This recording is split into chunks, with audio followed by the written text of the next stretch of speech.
শুক্রবার ভারতীয় যুব কংগ্রেসের 64তম প্রতিষ্ঠা দিবস। আর এই প্রতিষ্ঠা দিবস উপলক্ষে যুব কংগ্রেসের পক্ষ থেকে সর্বপ্রথম দলীয় পতাকা উত্তোলন করে যুব কংগ্রেসের জেলা সভাপতি সুবীর মুখার্জি। তিনি এই প্রতিষ্ঠা দিবস উপলক্ষে আসানসোল জেলা গ্রন্থাগারে বিএনআর এবং আসানসোল রেল স্টেশনে পালাক্রমে খাদ্য বিতরণও করেন।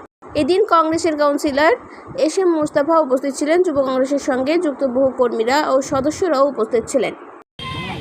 আজকে জানেন যুব কংগ্রেসের আজকে আমাদের 64তম ইউথ কংগ্রেসের স্থাপনা দিবস। সেই ইউথ কংগ্রেসের স্থাপনা দিবসে আজকে আমরা কিছু মানুষের জন্য খাবারের বন্দোবস্ত করেছি। প্রায় 200-250 মানুষের জন্য আমরা খাবারের বন্দোবস্ত করেছি। আজকে আমরা এইভাবে সেলিব্রেট করতে চাইছি যে মানুষের পাশে থেকে, কারণ যুব কংগ্রেস বলুন আর কংগ্রেসে বলুন, কংগ্রেসের প্রথম ধর্ম হচ্ছে যে মানুষের সেবা করা। আমরা সেই ধর্মটাকে প্রথমে পালন করার চেষ্টা করছি যে মানুষের সেবা কী করে করবো, মানুষের কাছে কী করে পৌঁছাবো।